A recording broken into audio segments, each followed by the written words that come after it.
Oil is the excrement of the devil, el excremento del diablo.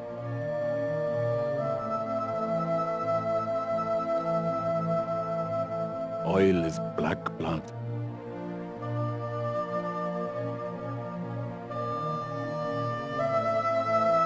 Oil is the blood of the dinosaurs. This is the bloodstream of the world economy.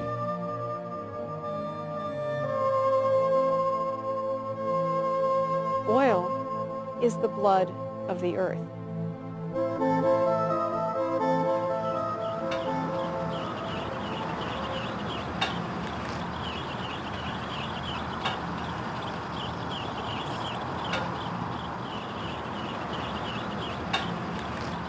We're moving from an era of cheap, abundant energy to an era of scarce, hard-to-get, expensive energy.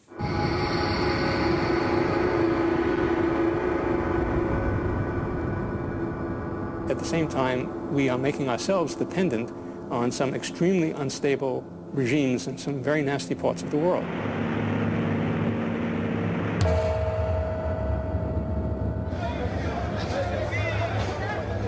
Keeping the world dependence on oil as long as possible is important.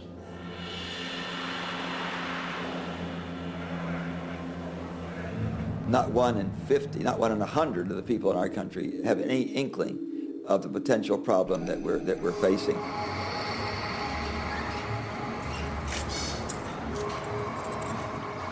Increased unemployment, poverty, bankruptcy, starvation. They're all kind of the things that happen when a society collapses.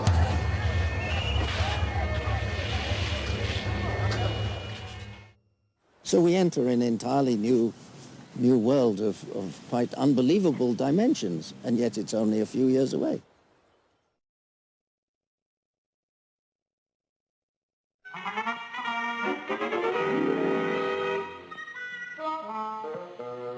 Hello, folks. I'm a carbon atom, and since I'm an essential part of each of the hydrocarbons in crude oil, I'm here to give you the inside dope on gasoline. Oil is not like wheat. We are not growing it every year. Oil is the outcome of many millions of years of geological history. The great bulk of the world's oil was formed at just two very brief moments of extreme global warming 90 and 150 million years ago.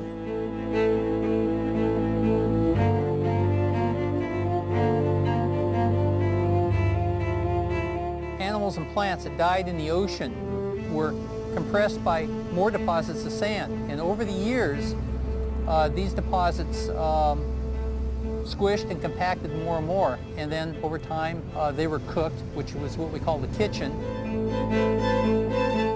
And when the organic material was buried to a depth of about 2,000 meters, chemical reactions converted it into oil.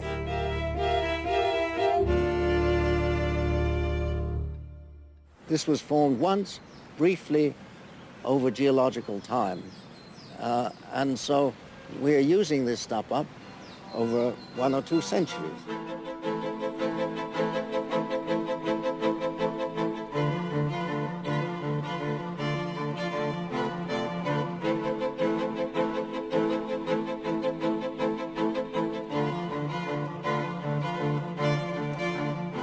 One barrel of oil, the refined product of which 42 gallons of gasoline you can buy for a little over $100, will produce as much energy, as much work as you will get from 12 people working all year for you. Take an average man performing physical labor for 25,000 hours to produce the amount of energy that's contained in that 1 barrel of oil. That barrel of oil, if it's pulled out of the ground in Iraq, can be pulled out of the ground for $1. You invest $1 and you get back 25,000 hours of human labor. That's an energy source that is so dense, it's essentially free energy. It's all non-renewable, it's all extremely capital intensive, and it's probably the most invaluable natural resource we've ever discovered.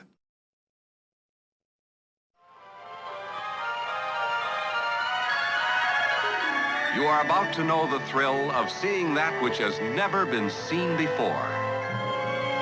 You're about to enter a beautiful, exciting, wonderful new world, the world of 1960. For the first time in history, you'll see a wonderful new world of Fords. Fine cars the last word in wish it were mine cars the dream car of the wonderful new world of Fords. The 1960 Thunderbird. Oil is our God. I don't care if somebody says they worship Jesus, Buddha, Allah, whoever. They actually worship petroleum.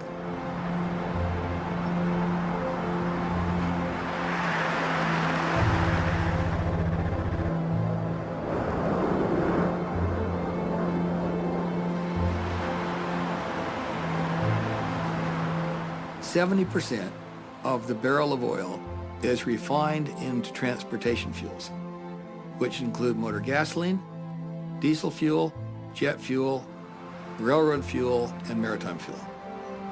98% of all transportation energy comes from oil.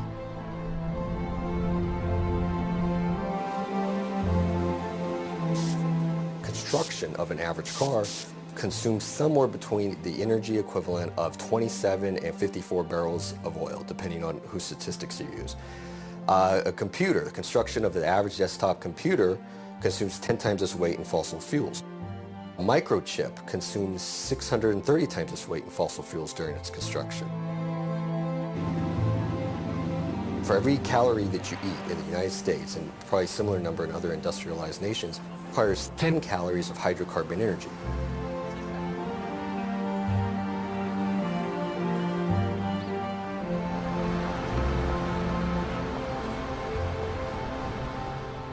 There are 6.4 billion people, I think, living on the planet now. Most of them are reasonably well fed, and that's a consequence of what was called the Green Revolution in the second half of the 20th century. The Green Revolution consists in very large measure of fertilizing land with petrochemicals, fertilizers that are derived from petroleum. Farming has changed more in the last 50 years than it did in the previous 1,000. A farmer today can work 5 times the land his father worked and still have time for leisure that his father never knew.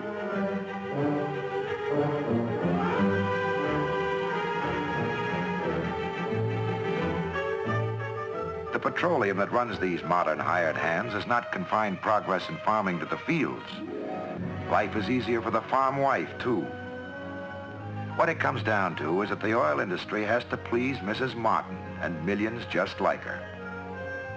Already today, she's used some 87 petroleum products, including the plastic bacon wrapper and the wax of the milk carton. She'll top 100 before the day is over.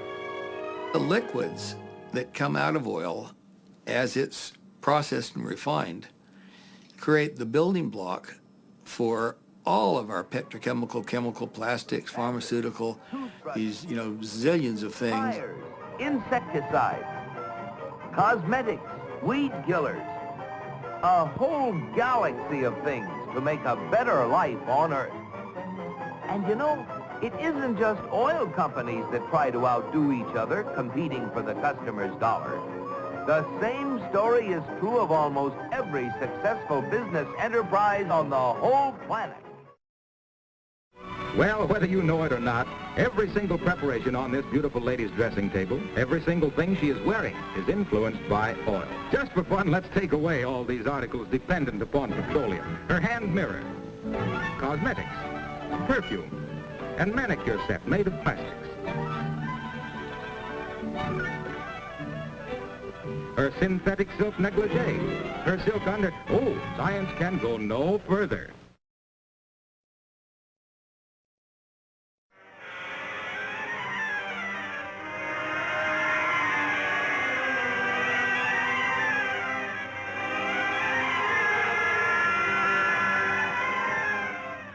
Значит, Россия вышла на первое место по добыче нефти.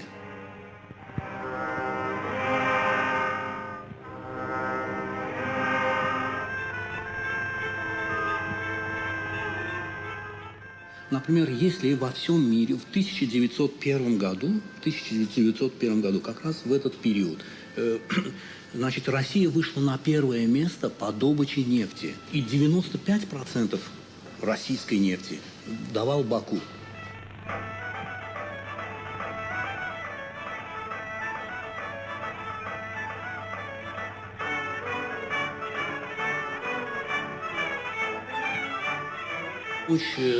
Эшелоны с бакинской нефтью шли туда, на фронт.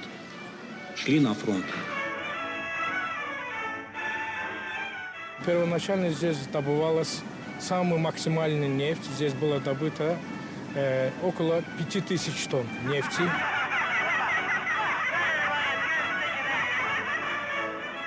В 2020 году к этому времени Баку был одним из крупных промышленных нефтяных центров.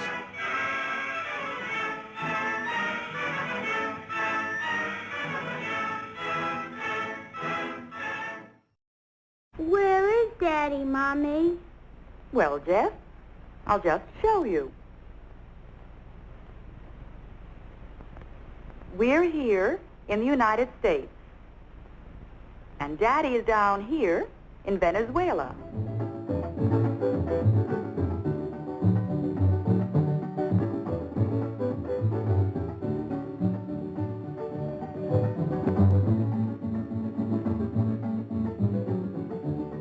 Here where the Lake Maracaibo oil fields are.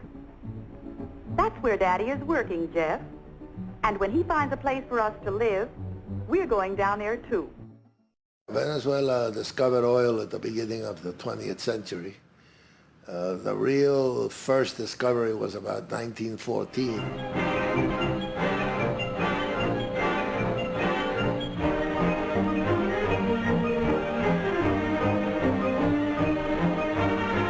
The real turning point was on the 16th of December of 1922 when there was a blowout in a well that was being drilled at Cabimas. It became known as the Day of the Black Rain. 150,000 barrels in the air for 2 or 3 days running. And that put Venezuela on the world oil map once and for all. And at one time, Venezuela became the largest exporter in the world.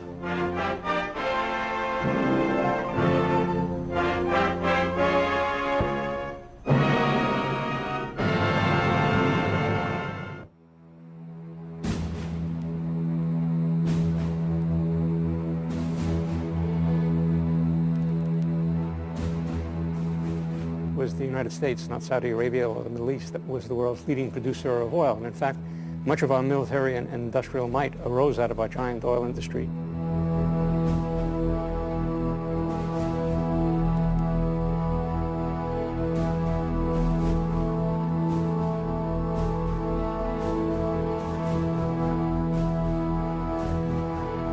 We were essentially the Saudi Arabia of the world up until about the 1950s.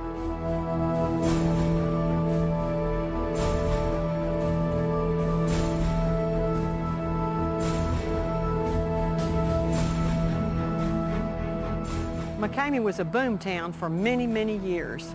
Their attitude was that this was going to last from now on. I know that those people then could not foresee you were ever going to pump all the oil out of the ground in this part of Texas. And they couldn't picture ever running out of oil because it was everywhere and got on everything.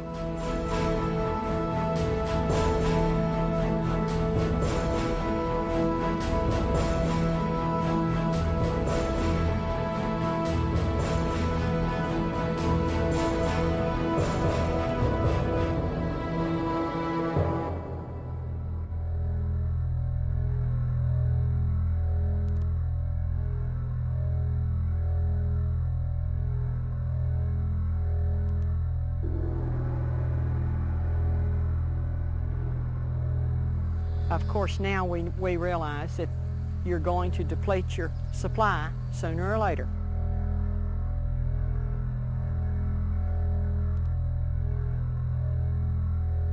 They're not making a lot of dinosaurs anymore.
Oil is a magnet for war. Oil starts wars.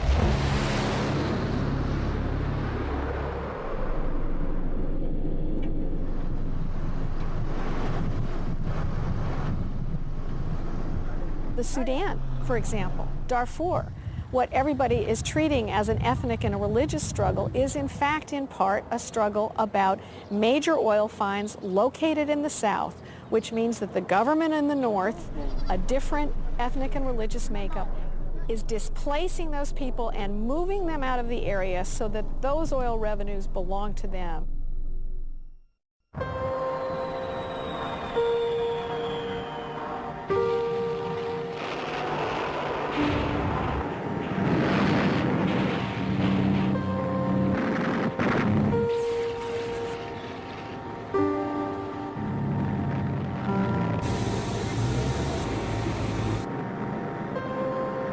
Oil has always been associated with war.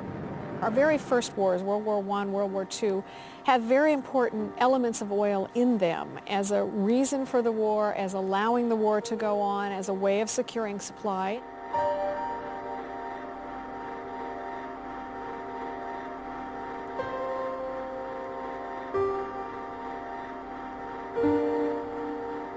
Она малосернистая, да, малопарафинистая, она буквально без какой-либо обработки заливалась в танки.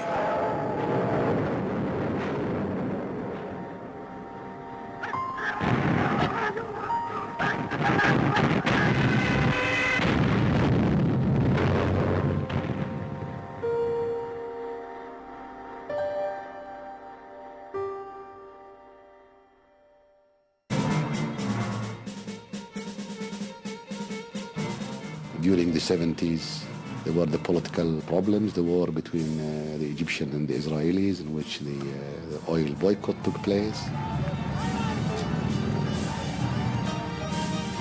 Khomeini's revolution, we have the Palestinian problems.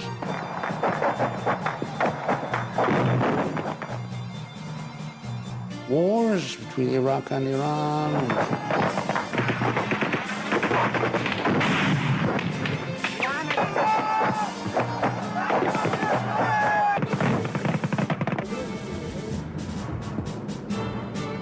The first war that was absolutely about oil was Saddam Hussein's invasion of Kuwait, which was really about seizing an oil field.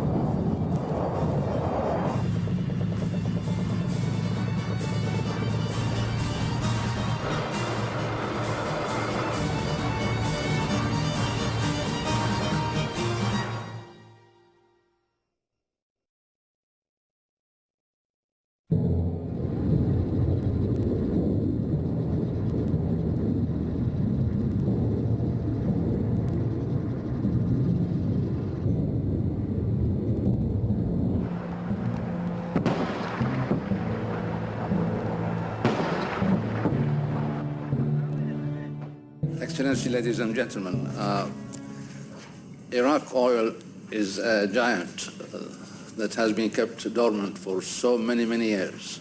This oil has been the least explored, the least developed, and the least produced.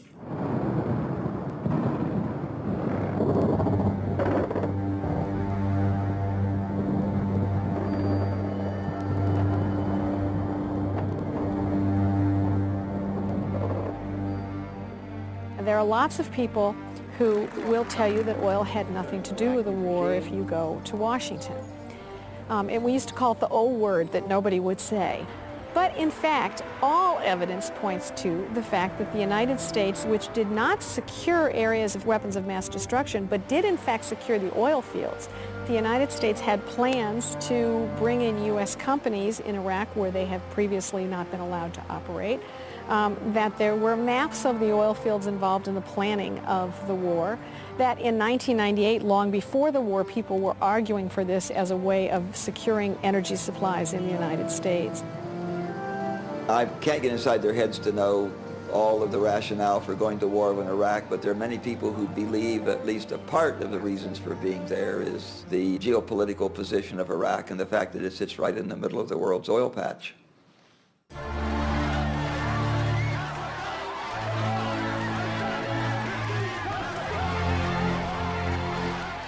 The Iraqis wanted to get rid of Saddam Hussein. And they were happy that the Americans helped, but look at what happened. After Saddam Hussein, there is no institutions, there is no state, there is no army, there is no real police force. People are kidnapped, killed, decapitated, everything. There is no law. They made the country stateless without a state. Instead of creating conditions for peace, they are making conditions for conflict. More and more oil is going to come from less and less stable places, less and less secure places, places that actually challenge the taking of oil in the first place. Oil fuels war, it's a catalyst for war, it's something that prolongs war, it intensifies war. This is not a pretty picture.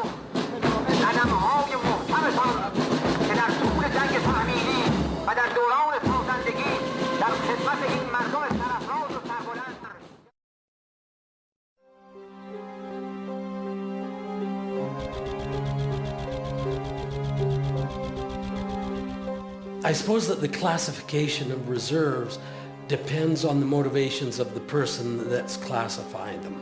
Sort of keep people guessing in a way, keep them off balance. Most numbers that you will see around the world that lead to these numbers that we were talking about include proven plus probable, and sometimes even possible. In fact, the public data is extremely misleading and misunderstood. OPEC exaggerated how much oil it's got left for all sorts of political reasons. You know, this is an old story, casting doubt on the numbers of reserves in the Middle East as published. In 1985, Kuwait overnight added 50% to its reserves. At that time, the OPEC quota, that is the amount of oil that each the OPEC countries could produce, was based on the reported reserves. So the more you reported, the more you could produce. 2 years later, Venezuela doubled its reserves overnight, and that caused the other countries, finally Saudi Arabia, to announce enormous increases overnight, simply to protect their production quota. And these numbers have not changed since. And it's absolutely implausible to imagine that the number should say the same when they're all the time producing. I've asked them that same question. You know, you produce 8 or 9 million barrels of oil a day, and at the end of the year, the reserves are the same as they were, you know, at the beginning, as the same as they were 10 years ago. I said, well, that's our plan. That's our plan. You know, we produce this oil, and then we prove up reserves to offset the oil that we've produced during the year. So at the beginning of the next year, our reserves are exactly what they were, you know, the year before. Well, whether you believe that or not, I don't know, but that's what they say. That's what they say. Their plan. That's the way it works. OPEC countries do not care about what might happen from now, 20 years from now, or 30 years, or 40 years from now. They care about what they get now, today. Because these are politicians, they want more money to spend, rationally or irrationally, whatever it is, but they have budgets, and they became prisoners of their budget. What may happen 20 years from now, by that time they are dead. They don't care.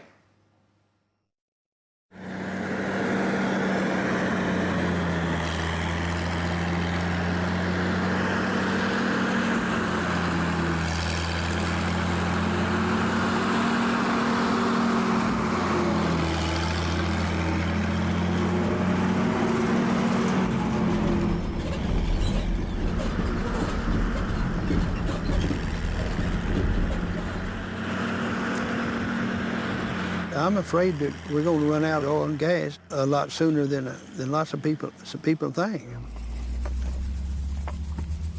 Well, it appears to me that when it peaks, they've taken more than half of it out of the ground. Of course, as time goes on, they might find a way to extract more of that oil than they do now.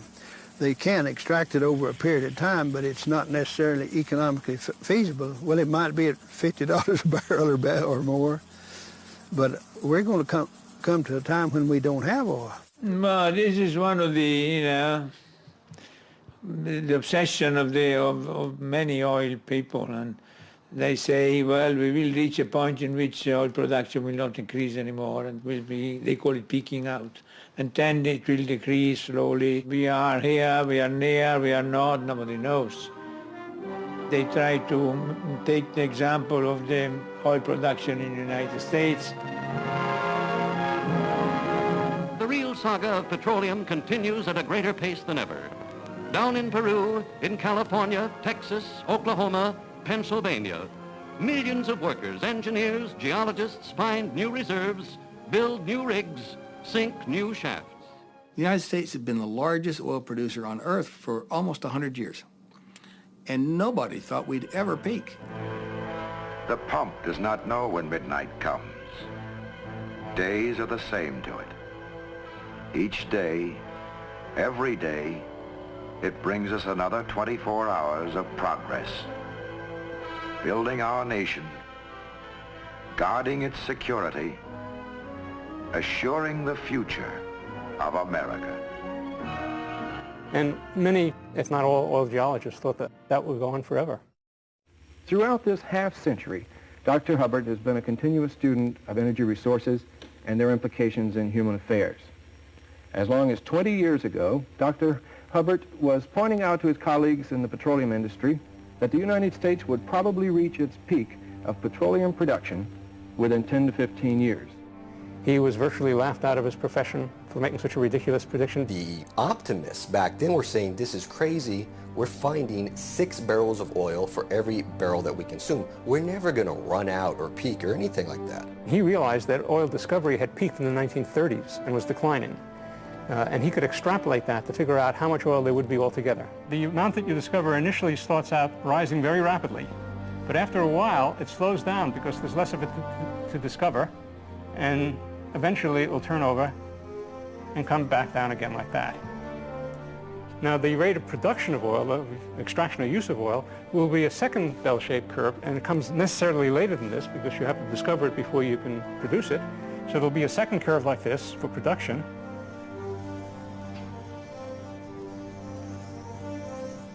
And it too will eventually go to zero. And this peak here, the peak in the production curve, is what's referred to as Hubbard's peak. If we've only produced about 50 billion barrels in 100 years, and if we have 100 billion barrels still to go, which is twice that amount, when will there first, how long will it be before there's an oil shortage? The U.S. will hit the peak of oil production in about 10 or 15 years from that date. When 1970 came along, sure enough, it happened just as he said it would.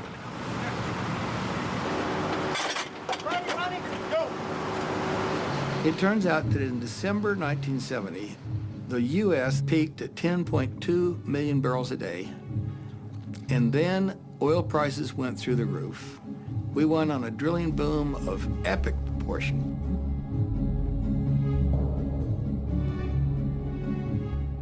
Ten years later, we were drilling and completing 4.5 times more oil wells than we were doing back when we peaked.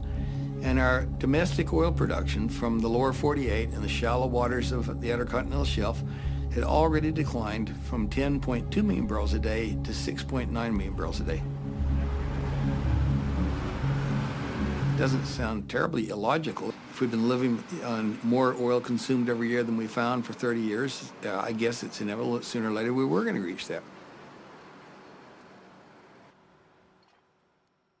The last great frontiers of new oil discoveries turned out to be Alaskan North Slope oil, Siberian oil, and the North Sea. And those discoveries happened in kind of 1968, 69, 1967, 68, and 69.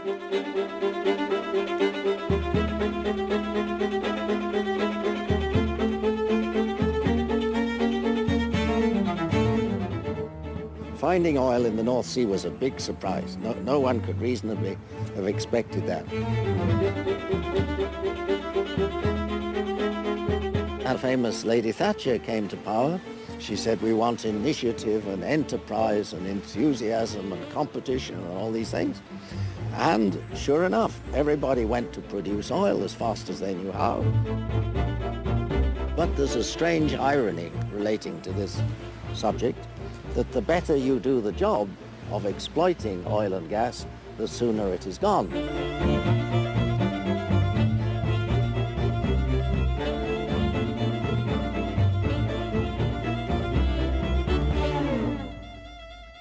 The British government now admits that it becomes a net importer next year, I think, and that it's gone in 2020. This is a huge change.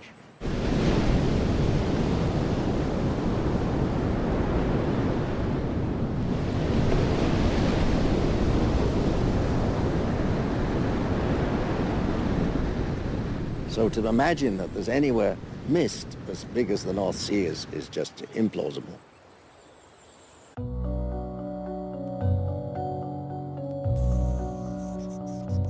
As we look around the world into other countries, we see this same pattern being repeated in one country after another.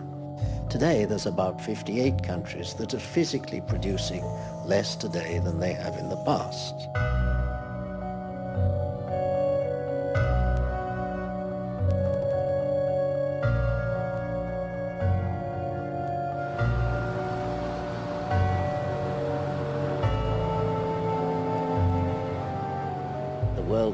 Has now been sufficiently explored for the oil industry to know now all the promising areas, all the big promising areas have been identified. We're always a drill bit away from some fabulous new territory. That's the great thing about exploration. But realistically, it's been a long, long period of time since we've actually discovered a significant new basin. I am hopeful and optimistic about the way innovation, scientific technology, and oil engineers can continue finding more oil.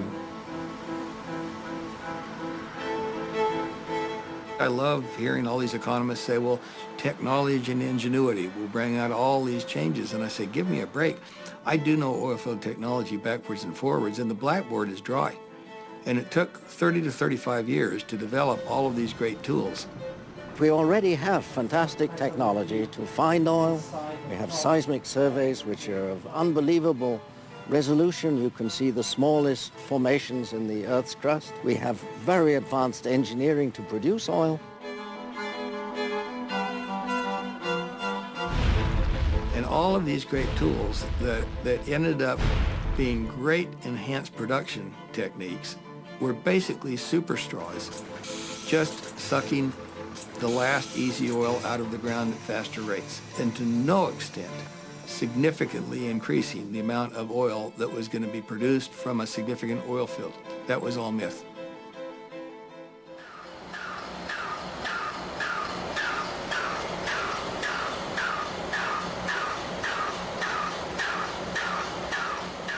Some oil is cheap, easy, fast to produce. Others is the exact opposite. There's a big difference between producing oil from a free-flowing well in the Middle East and it just comes roaring out, and digging up a tar sand in Canada, which is more or less a mining operation. They're using more energy from natural gas to produce the oil than they're getting from oil shales and tar sands. So even the fact that people are saying, well, we're going to tap the oil sands, that right there tells you that we're close to peaking, because you don't go to those areas unless you've used up all the good stuff.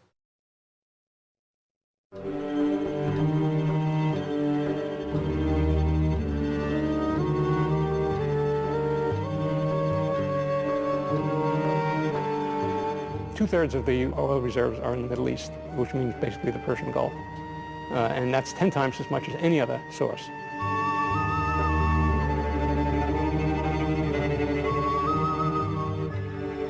Right now, really the only region of the world that hasn't peaked is the Middle East.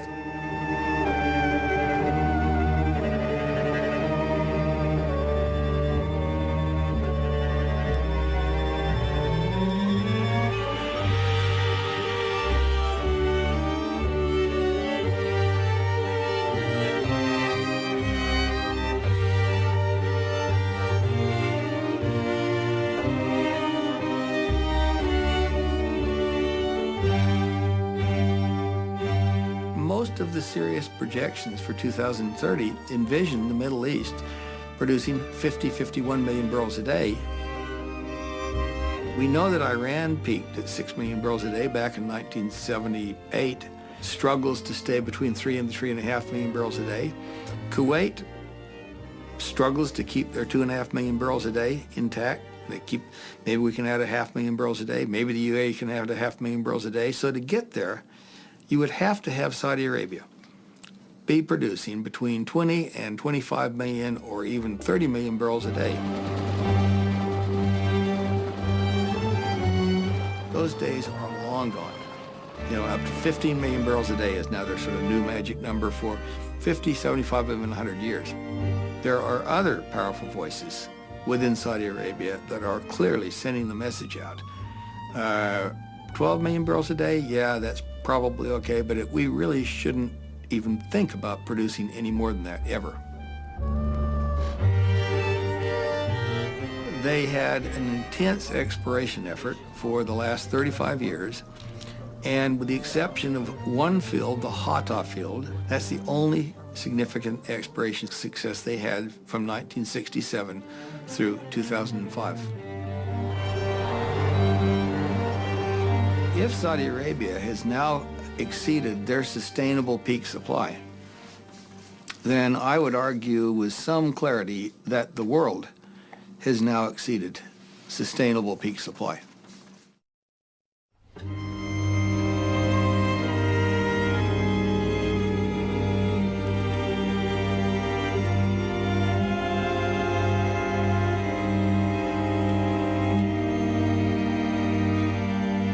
When you reach the peak, you're at the top of the mountain.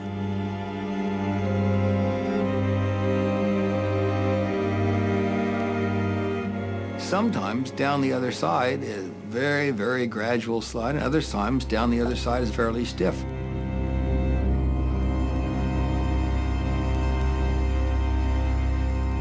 What really matters, and matters enormously, is the view that comes into sight on the other side of this peak when we see this long, relentless, remorseless decline heading off into the valley.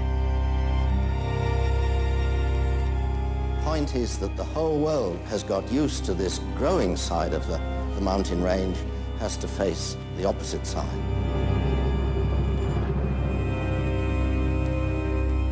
We have moved now to the point in which virtually everyone accepts that there is a peak. M. King Hubbard had predicted that worldwide it should be occurring about the turn of the century.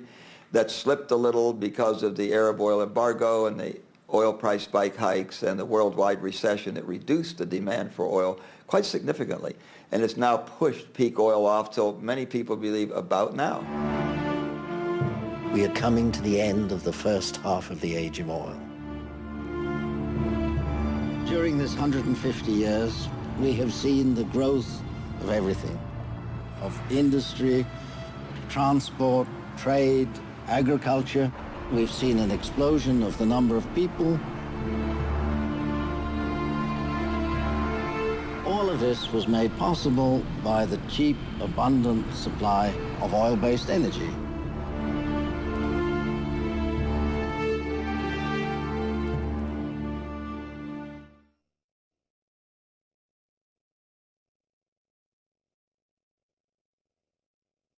Demand is on the march, and supply is flattening out. You will have to supply, if you want to meet the demand, from the current level of 80 million barrels a day to 120 million barrels a day in year 2030. But in order to meet that profile, you would have to add new oil in the amount of 200 million barrels a day, because a lot of that new oil will have to go to compensate for depletion of existing wells.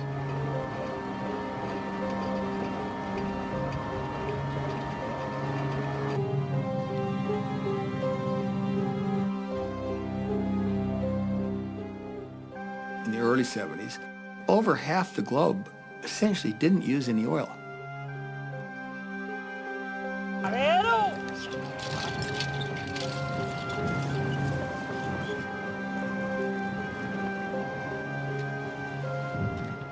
The only serious oil consumers were Europe, not an awful lot in Japan, the United States, Canada, and the former Soviet Union. Africa didn't use any oil of any volume. Middle East didn't use any oil. None of Asia used any oil other than Japan. Today, Papua New Guinea hardly uses any oil. There's probably 2 or 3 islands in the South Pacific that don't use any oil. Everybody else is hooked on trying to create a society that looks like us.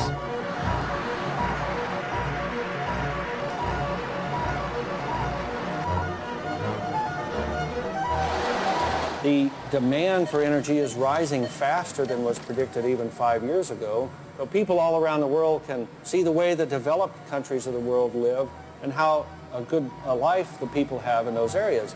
So they want to emulate us. They want to be able to drive cars. They want to live in nice houses. They want to have air conditioning and refrigeration. And why shouldn't they?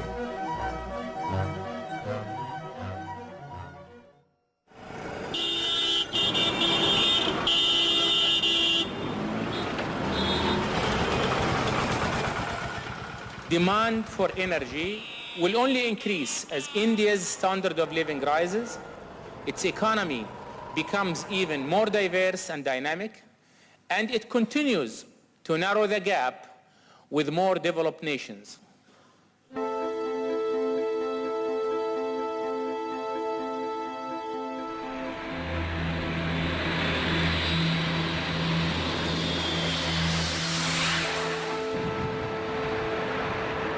China is not about to have a hard landing. They're exponentially expanding their need for energy.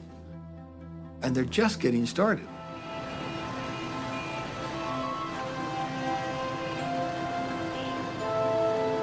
Most urban Chinese believe that they will own a car within 5 years. It's the fastest growing automobile market on earth. Something like a third of them already have driver's licenses.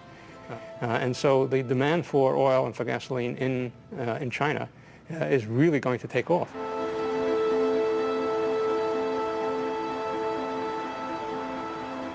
Last year, China increased their importation of oil by 25%. They're now the #2 importer in the world.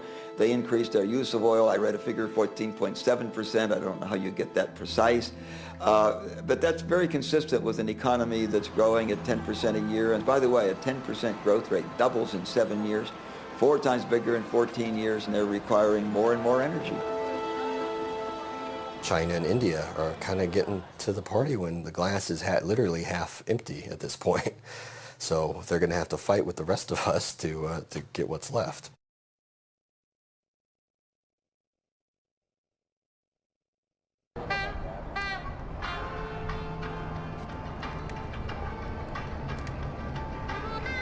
Well, the Hummer, I believe, is more of a status symbol where, you know, look at me,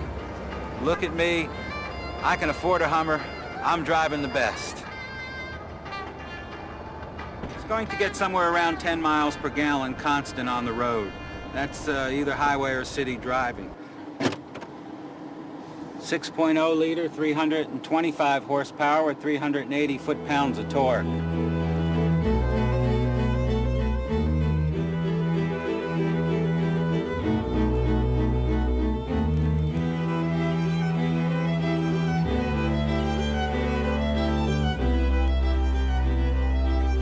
Well, we are a role model whether we like it or not.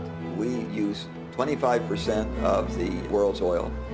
We're only 1 person in 22 We have only 2% of the known reserves of oil.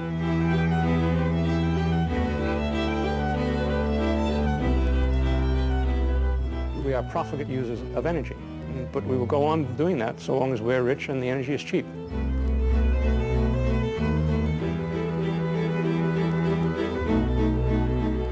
We pay more for bottled drinking water than we do for gasoline.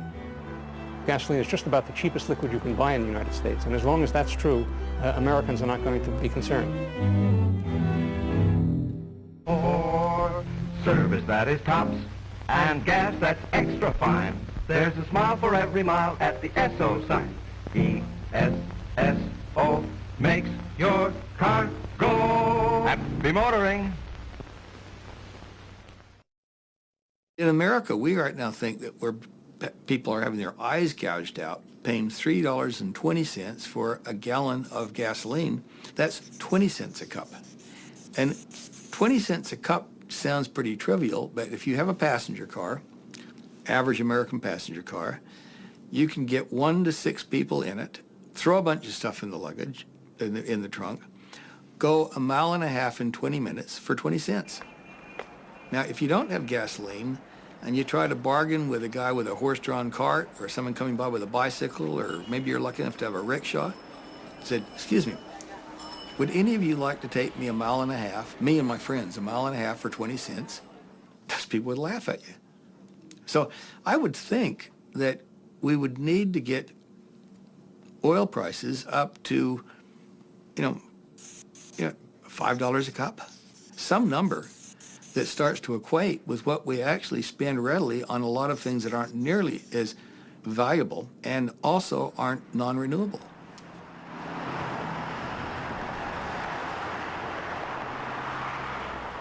The people in the third world countries cannot understand why, for instance, the Europeans, they try their best in conservation measures, in taxation measures, and the Americans are not doing it.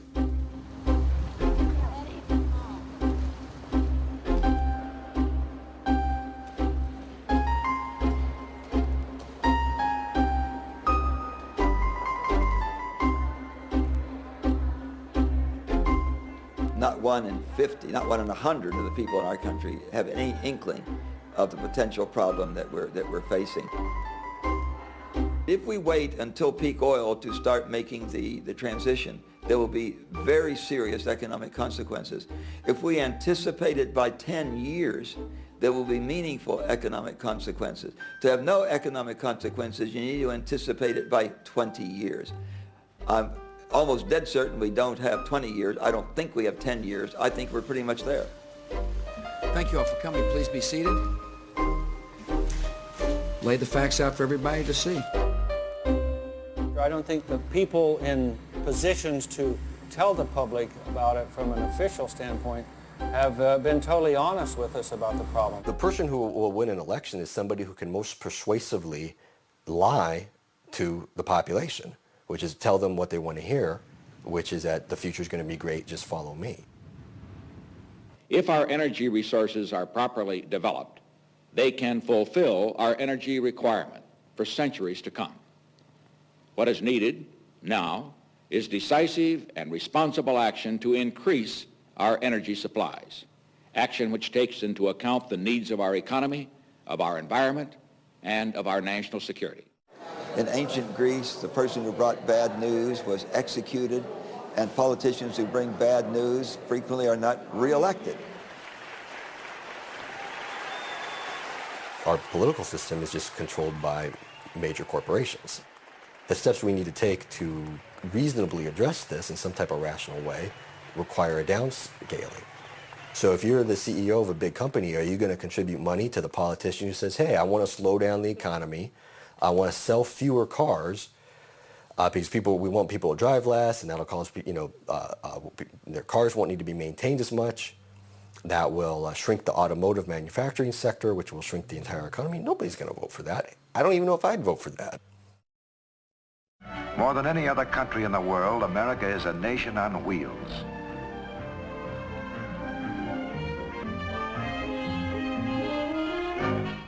The automobile and the power behind it have been major factors in the growth of our country. We can drive anywhere we want to, at any time, for any reason, including fun. We're in some ways a victim of our own success.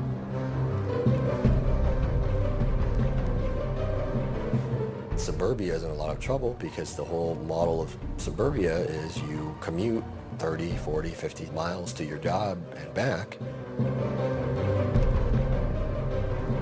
And that's only viable so long as you've got relatively cheap oil and gas.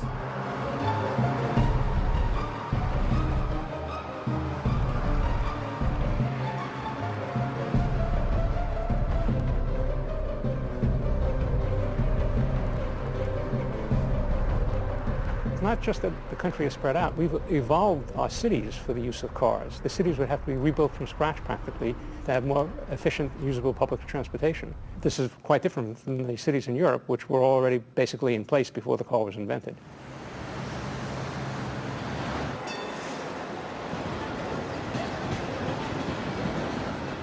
So yes, it's going to be a terrible blow to the United States when we no longer have the oil that we love so much.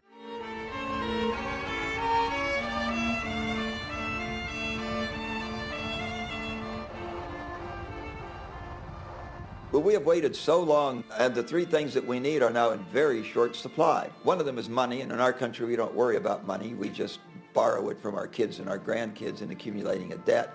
But the other two things we can't borrow from our kids and our grandkids, and that's time and energy.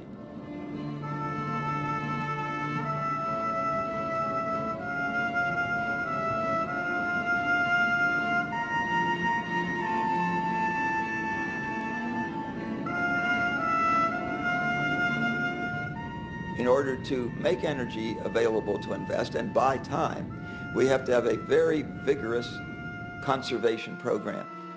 Since the United States uses a fourth of all the world's oil, we clearly need to lead there. I believe that our American people have a great spirit of entrepreneurship and patriotism. If they really knew what the problem was, that they would be very responsive in doing what I think are the necessary things to get ourselves to the other side with as few bumps as possible. If you tell Americans there's a brand new hydrogen-powered car that you can go and buy instead of your car, they'll say, okay, great, I'll go buy it. But if you tell them you're going to have to use a bicycle, that's the type of adaptation that they have to make. People aren't willing to do it.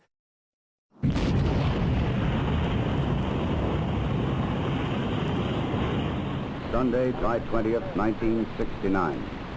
Around the world, nearly 1 billion people watched this moment on television as the first man from Earth prepared to set foot upon the moon. If a president of the United States, as JFK said in 1960, we will put a man on the moon in this decade, and we did. It was an enormous technical challenge to do that, but we did it. If a president of the United States said, I challenge our scientists and engineers to teach us how to kick the fossil fuel habit in a decade, I think it could be done. Well, the problem we're facing is probably more like colonizing Pluto than putting a man on the moon. Okay, if JFK had said, we're going to have 100,000 people living in 3-bedroom houses on Pluto in 10 years, well, obviously we would not have been able to accomplish it.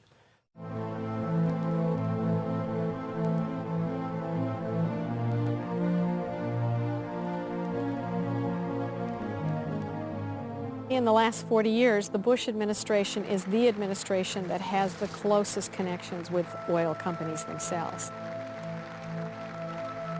And it is the administration that has most greatly married energy security with national security and U.S. foreign policy. When you have only 2% of the known reserves of oil and use 25% of the world's oil and import 2/3 of what you use, that has to affect your foreign policy.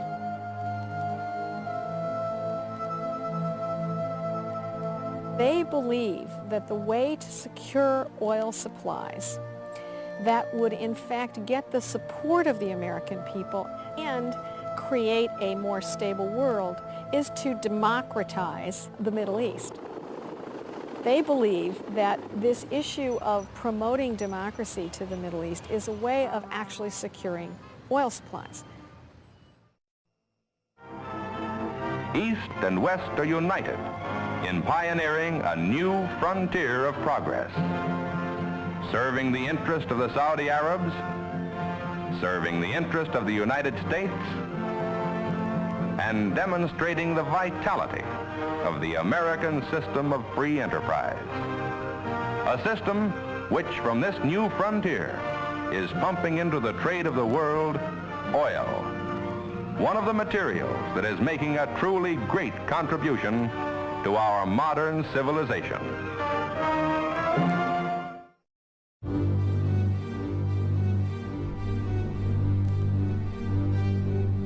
The basis of our foreign policy in the United States from 1945 to today was essentially an exchange of secure, cheap, reliable oil to the United States in return for protection for the governing rulers of Saudi Arabia. That exchange is in fact threatened.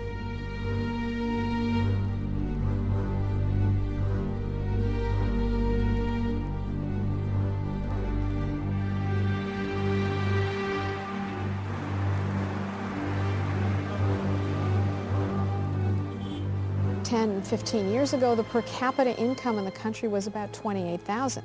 Today it's $6,000. There has been a huge drop in the standard of living of the average Saudi.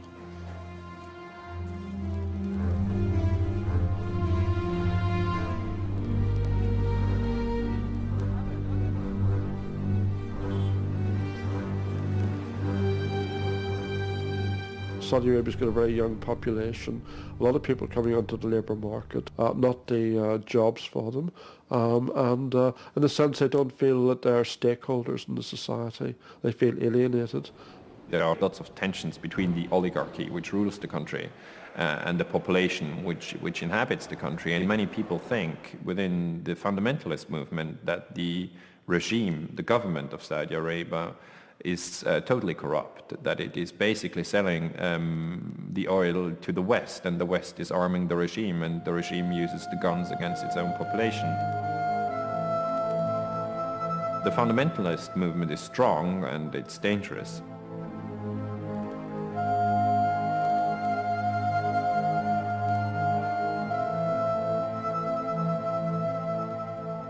No doubt that some of these people who are making problems in Iraq and committing terrorist atrocities are actually Saudis.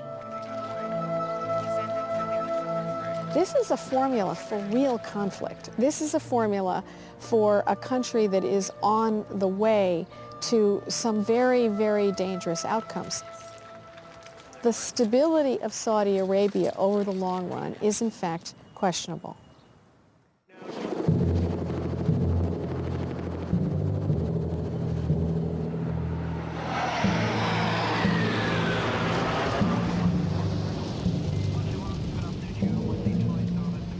If the kingdom was to fall apart, it's very unlikely that the United States in particular would simply stand by and let it fall apart, given its significance as an oil exporting country.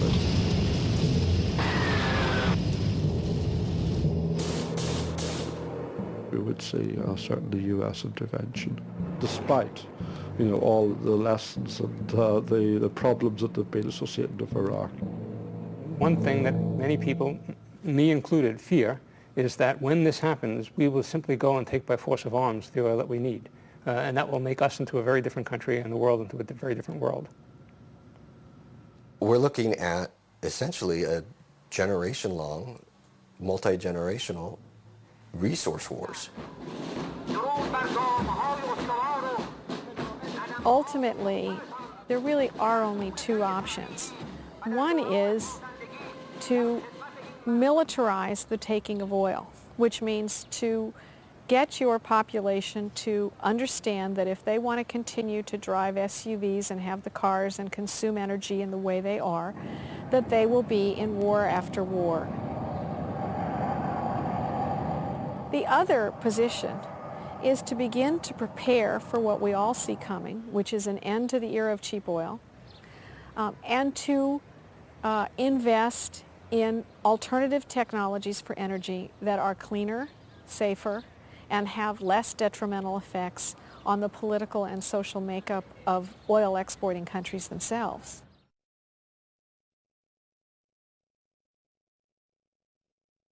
for a century, we didn't spend a nanosecond actually really taxing ourselves as to could we ever actually come up with a replacement for oil and natural gas.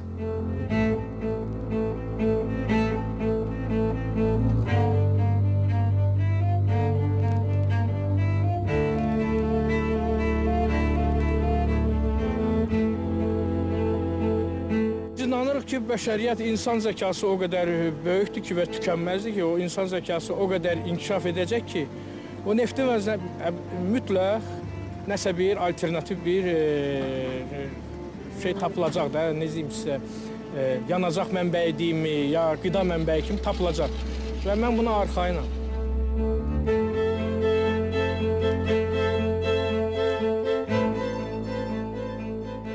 The Stone Age ended not because we ran out of stones. We moved from the horse to the automobile, not because we ran out of hay.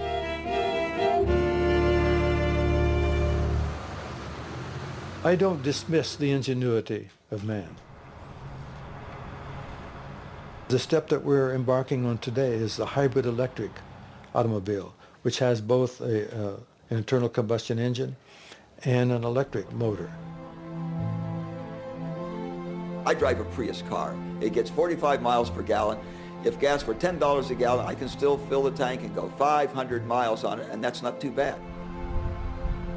Well, even if you wave the magic wand and hybridize every car on the road right now, we'd still be consuming the same amount of gasoline that we are now in about 5 or 7 years. Because again, with each passing year, the economy grows and we have to consume more and more oil.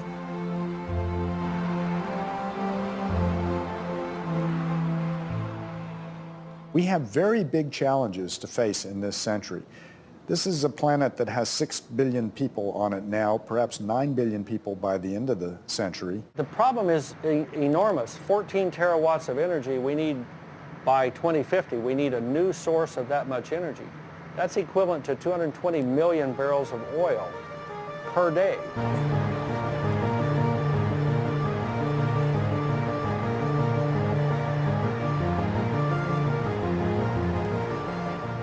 We've got 700 million internal combustion engines running around the roads of the world. Again, we're talking about the scale, and we're thinking about what does it take to really replace fossil fuels for transportation.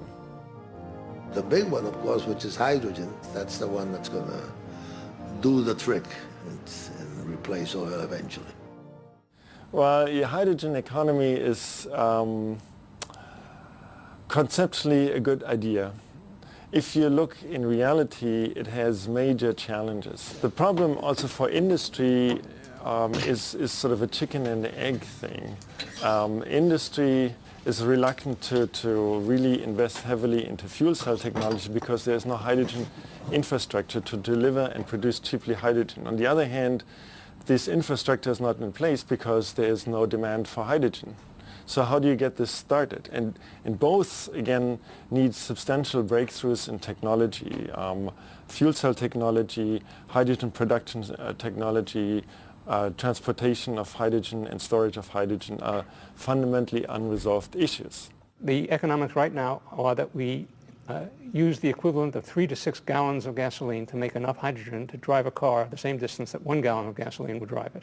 So the hydrogen economy at this point makes no sense. If you talk about hydrogen, it may take at least 40 years. Easily 30 to 50 years. Easily.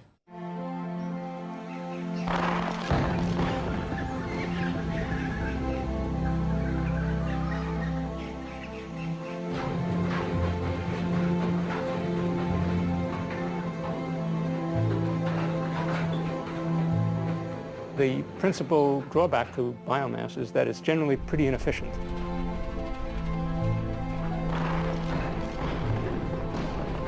A couple of pretty respected scientists in our country believe that if you look at all of the energy inputs into producing ethanol, you put more fossil fuel into producing the ethanol than the energy you get out. The quantities that could be made available from ethanol and biodiesel are very, very small. and would replace only a small percentage of the fuels that we consume today. Even if you took the biodiesel production, scaled it up to the maximum, and then scaled that up another 10 times, you're still talking about a drop in the bucket compared to what we get from oil.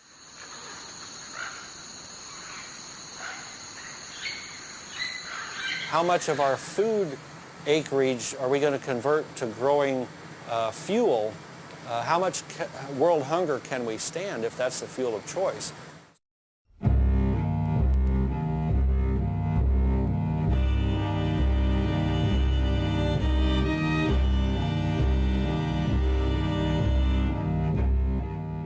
Nuclear energy will be expensive, and the experience that we have gathered over the last 20, 30, 40 years in terms of safe storage of materials, especially in Europe, where there's much more discussion about how to treat the waste and what to do with that.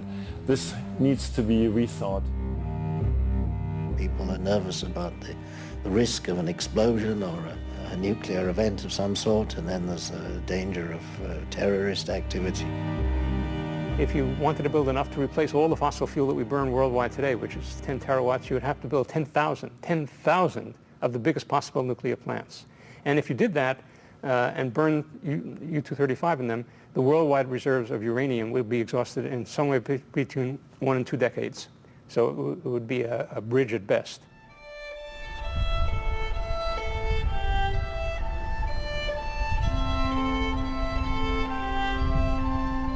Wind energy is becoming more popular and economically viable, but because of its intermittency and low power density, it will never contribute more than a small fraction of our energy supply.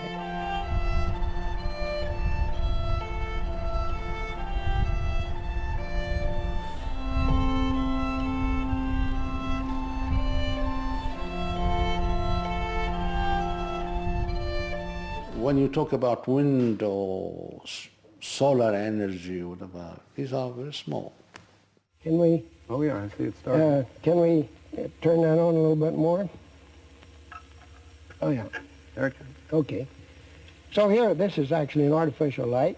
In sunshine, this does the same thing. And so this little machine is converting light directly into electric power. It'll convert 10 or 12% of sunlight directly into electric power.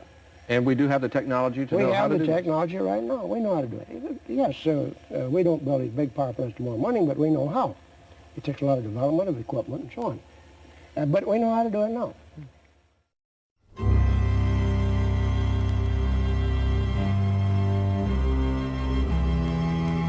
The total amount of sunlight that falls on the planet is 20,000 times the amount of fossil fuel power we're using now. So we are awash in sunlight. There's plenty of energy from sunlight.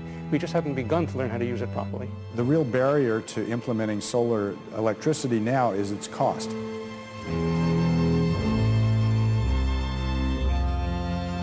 To generate the same amount of power we now use in fossil fuel, you'd have to cover a land area roughly half the size of the state of California. All of the solar cells made in the world up to now probably would only cover about 10 square kilometers. It's a tiny fraction of it, so not impossible, not unthinkable, but really a huge technological challenge.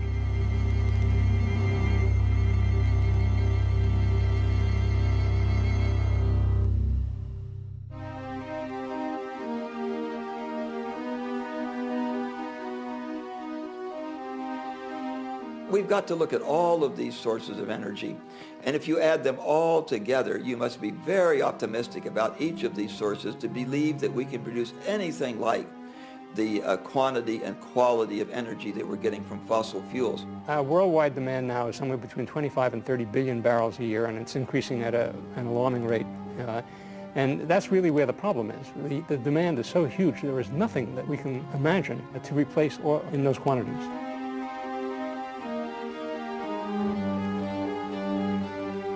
There are lots of ideas around, and the ideas are just vapor until somebody actually tries them and shows that they either work and have side effects, or don't have side effects, or don't work, or whatever. That's called research, and that's exactly what we're not doing.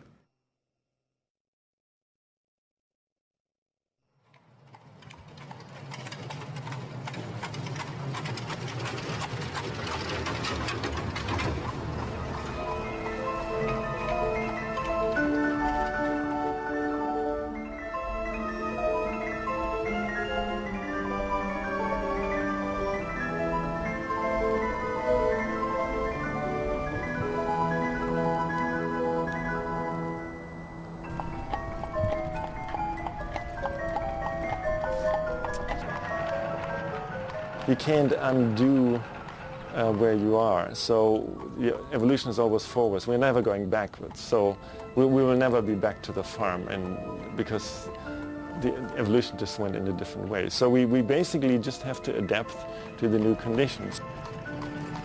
It's very unlikely that once we've run down the other side of Hubbard's Peak, that we're going to be able to maintain the kind of lifestyles that we're now maintaining. This oil is so cheap. It's so readily available.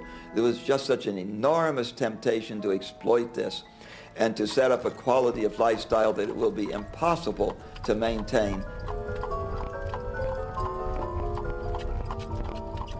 There's something about a horse that has an appeal that the automobile doesn't. I mean, the horse is a living thing, and it's oftentimes between an owner and a horse, a certain amount of affection develops.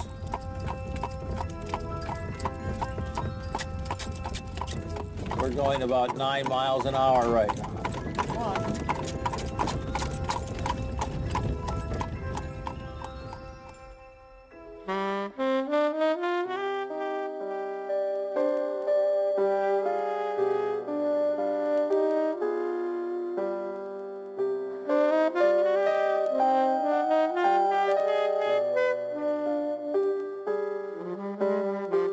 We had a kind of a dry run, a trial run for what would happen when oil peaks.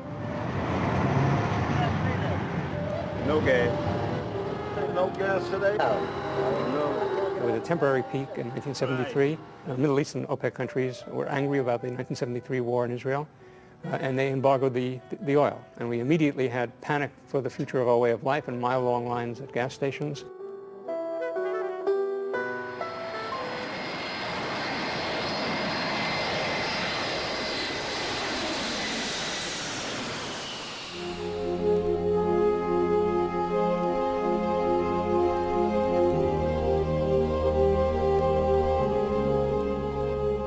In the future, things like driving cars and air travel, period, will be not something that the average person can afford, but something that's only available to the super, super elite, the 1/10 of 1%.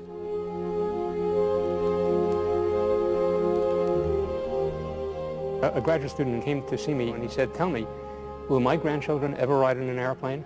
It was a gripping question because the answer might very well be no.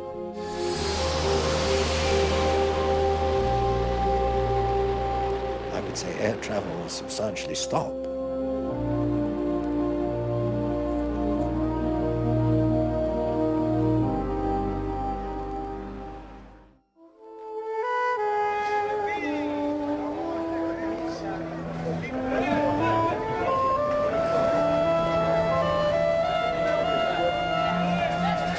Many people came to think that it was money that made the world go round, when in reality it was the underlying supply of cheap energy, much of it coming from oil.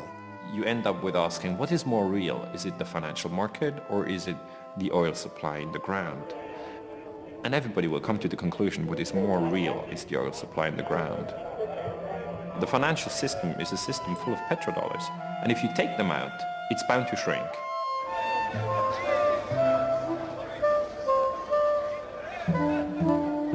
There isn't a company quoted on the stock exchange that doesn't tacitly assume a business-as-usual supply of cheap oil.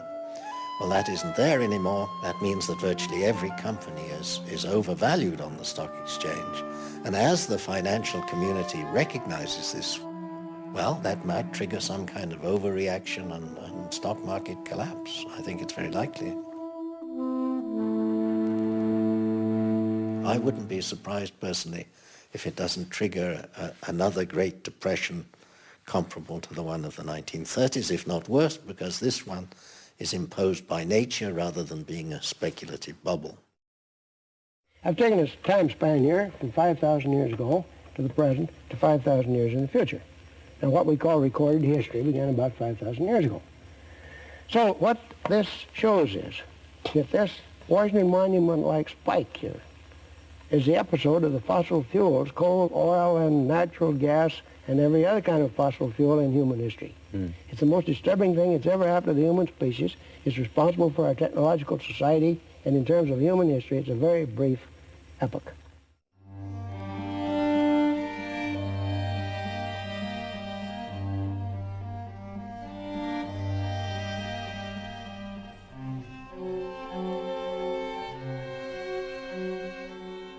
At the time of Christ, there were about 300 million people on the planet, which had somehow about doubled by the end of the 18th century when coal came on.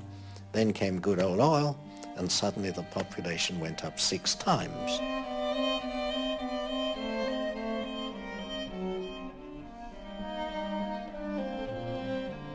I don't think that we could sustain the present population of the globe, much less what it will be in 20 or 30 years, without the use of petrochemicals. Does it mean we've got to go back to a population not much different from what it was before oil?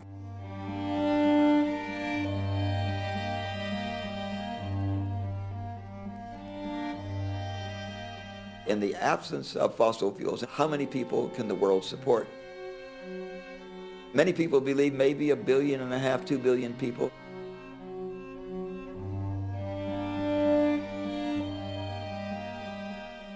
You don't often hope you're wrong. I really hope I'm wrong. Everybody I know who's concerned about peak oil hopes they're wrong. I don't think I'm wrong. I don't think they're wrong.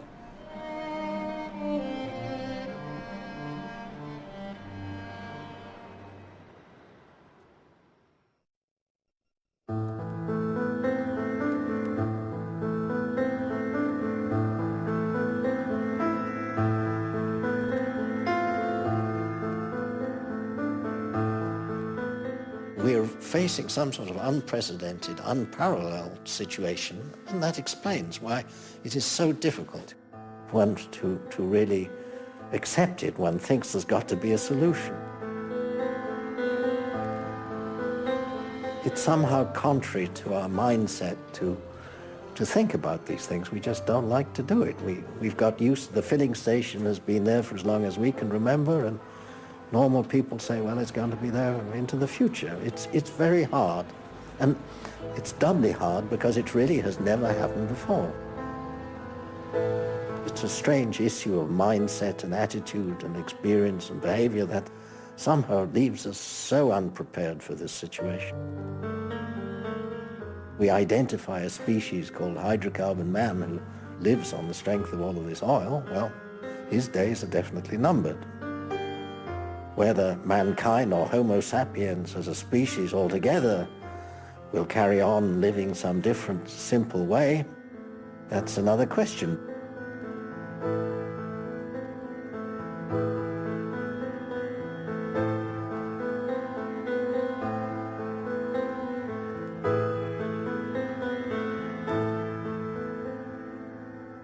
Right now, we don't have the kind of political leadership. I don't mean only we in the United States. I mean the whole world doesn't have the kind of political leadership that would make us aware of this problem and do something about it. There's little hope of the politicians taking the lead in this, because it's difficult in government for people to... It's much easier for a politician to react to a crisis when it's happened than to take steps to prepare for it. It's only when the public calls their representatives in Congress and says, you must do something, and we are prepared to support you in whatever actions you take. You don't have those telephone calls being made today.